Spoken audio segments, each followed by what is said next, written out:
vegetable oil, and I'm just dipping it. And then I'm gonna rub this on the grill. Is the grill on? Yes, look on. You rub this on top. That's why the towels are really yucky. I hope you just get the towel. And then what you can see is there's a little bit of blackness. So what this does is it makes the grill non-stick, and it also cleans it a little bit. That's why all our towels. Hey, nice. Use the yucky towels for that. The yucky towels. So first I'm gonna cut up this onion because I'm gonna use my green cutting board, and I'm gonna start with our raw ingredients before we use the meat. What was that? Can we say something? If you have something, if you have a question, just ask. We'll answer them. Talk it, because we can't hear. Yeah, we can't, and we can't see.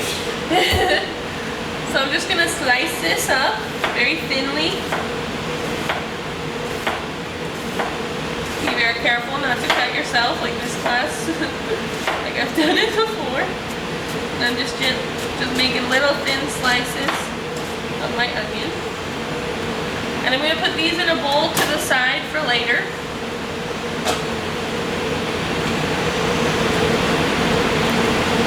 Perfect. Now I'm going to slice my tomato. So I already sliced a little bit off for last period. But basically I'm just going to try and get some nice thin slices. You have to tell them why that tomato is not red. So this is heirloom tomato. It's a special variety that's not like your regular Roma tomato or other kinds of tomatoes. So it's got a lot more flavor in it, and it looks really pretty. Like the yellow looks really cool. So I really love using heirloom. They're more expensive lately, but if you grow them yourself, they're really nice. And you can always use regular tomatoes. It's not like a big deal. You don't have to be picky about it, but these just add a lot of flavor instead of just adding something like that's just wet and slimy with no flavor. You're adding something with some flavor to it. So I'm just doing some thin slices, and you can do that to a regular tomato too. And then I'm going to cut these up a little bit just to make it easier when I put it on the sandwich, and set those to the side.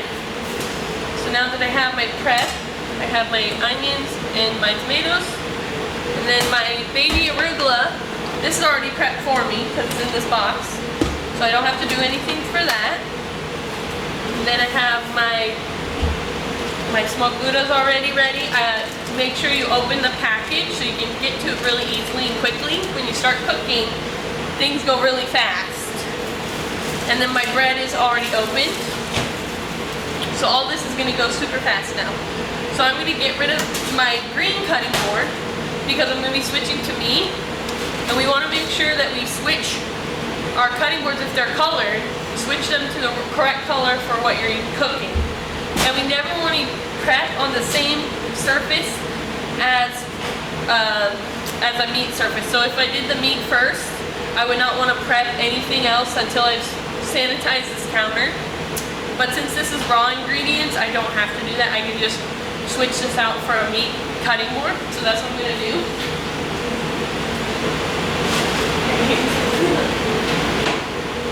So I have my red cutting board here.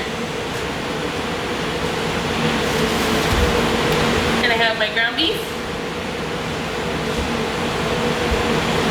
And so we were talking about doing measuring. And here I have a scale. And scales are really useful in the kitchen. We use these a lot for meat cutting, for steaks, for hamburgers. So if you can see here, the line of the dial is lined up with the line of the needle. So you can just turn this and move it around for whatever you need. But I'm going to put the 0 at the line here. And then this is a lot easier with digital. If you have a digital scale, you don't have to do this. And sometimes the dial's up here, sometimes it's down here. And then I have some plastic wrap that I put on the top to protect it from the meat juices. And it just makes it so much easier afterwards to clean up. You don't have to sanitize. You should sanitize the whole thing, but you don't have to if you're in a hurry. You can just take the plastic wrap off and it's okay to use again or something else. So I'm gonna make a half-pound burger. So what you're gonna do, I don't know, you guys can, okay, there we go. There you can see. So I'm just gonna grab some of my hamburger, put that on the top. What do we have? We have about a quarter. And then just keep adding till we reach half. Not yet.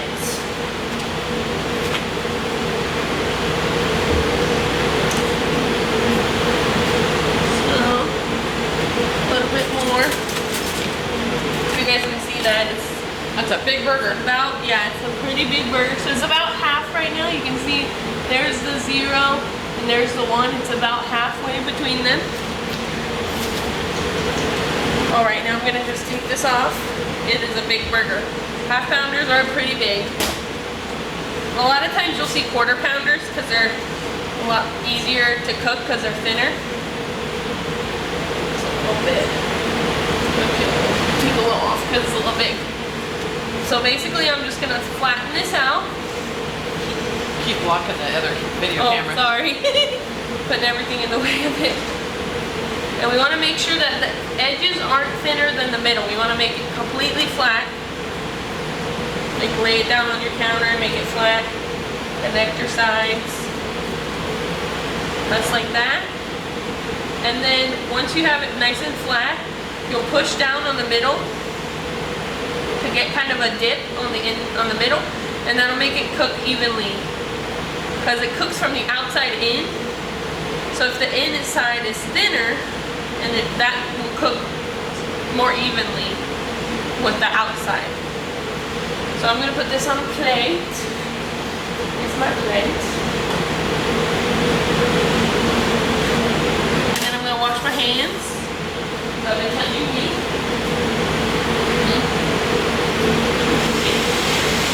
Did you guys ever think to make a dip it like that? That was pretty clever. Never thought of that.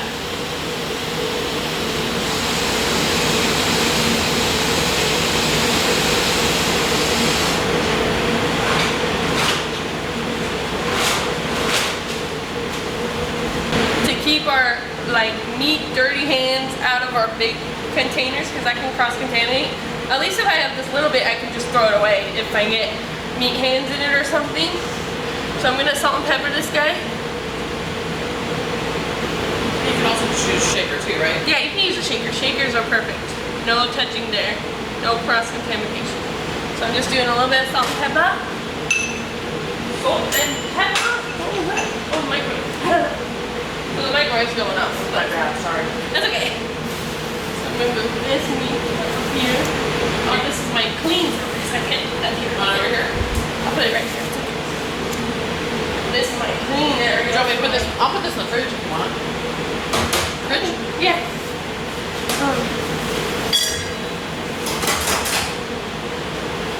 Alright. So, as you can see, I have my grill going here. It's very, very hot. We're gonna come over here and I'm gonna place my burger right onto my grill. It should sizzle. You can hear that sizzle.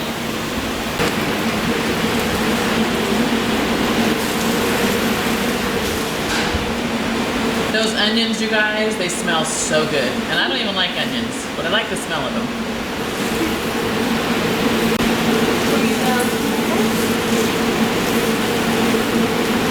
Got my spatula for this.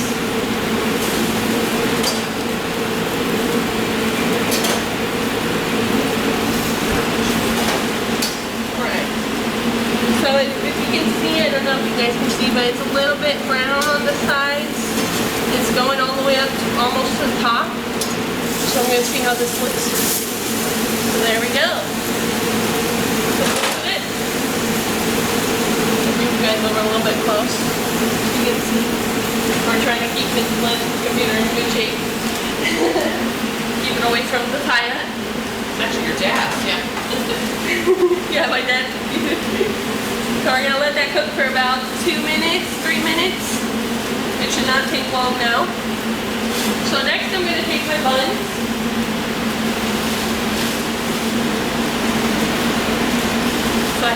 beautiful sesame buns. And then I have some melted butter and a little brush.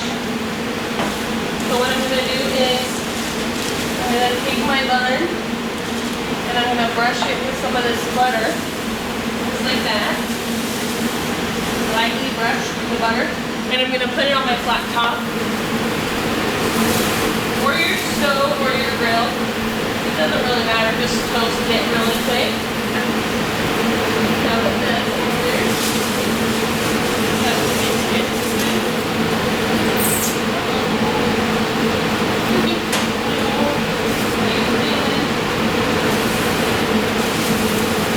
So now we want to make sure we have everything ready for our plating. So I have all my stuff, I'm bringing it over to my plating area so that we can stage it. I'm always watching my burger. Make sure that we're checking for that doneness. Sometimes they want to run away from you, so you can push them back. That is still cooking. Watching my buns, make sure they don't burn your buns. And I have a plate.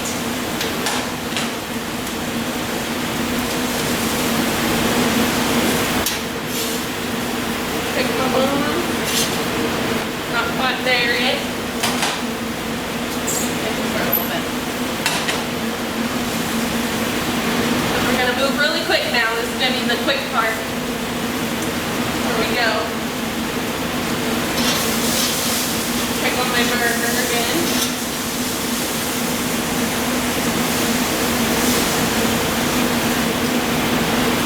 And remember, we don't want to overcook our burgers. If we're doing this for a restaurant, we want to make sure that they know that it's their temperature. So if they want it medium rare, we're going to make sure it's medium rare. This one's more rare, so I'm just going to let it cook a little bit on this flat top. Because it's the same as cooking it on the grill. I just don't need the grill marks anymore. And then another way, so what I just did, I tapped it. I tapped the center. So you can feel the softer it is, the less done it is. And also, you can also use a thermometer. Or you can push down with your spatula. And if your juices are any pink, that means they're not done. But if they're white or clear, then they're done. So I'm going to take my buns, put them on my plate. This is the fast part.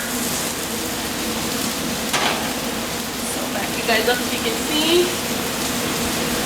It's kind of hard for me to see, but okay. So I'm going to go from the bottom up. I'm going to put some mayonnaise.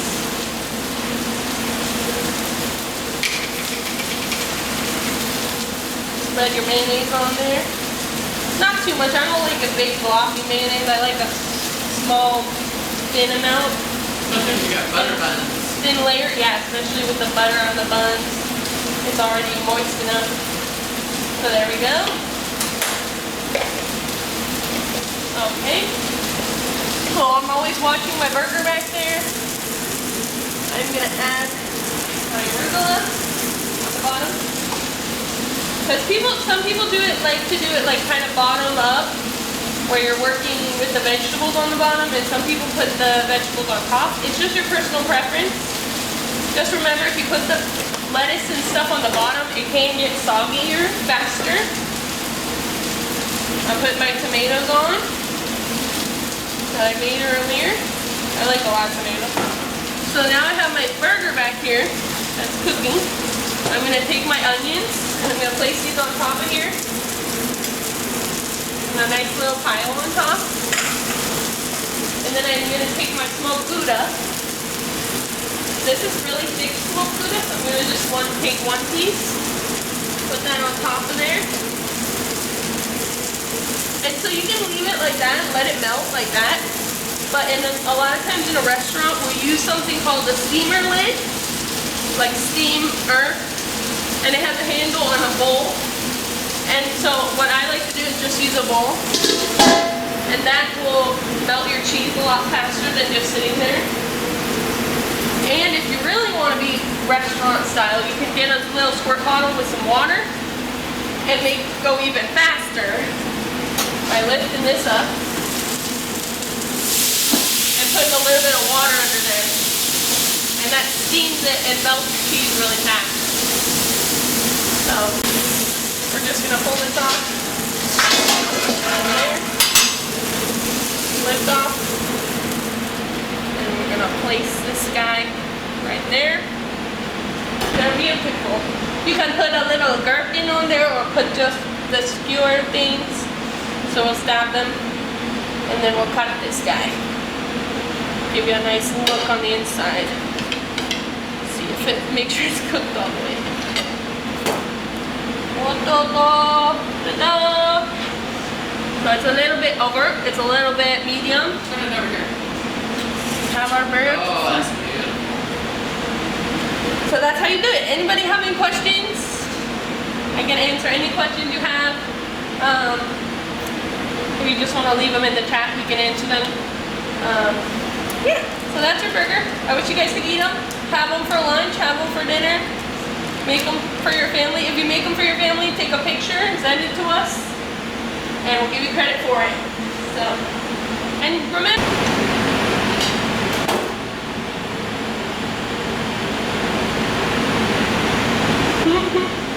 all right, taste test.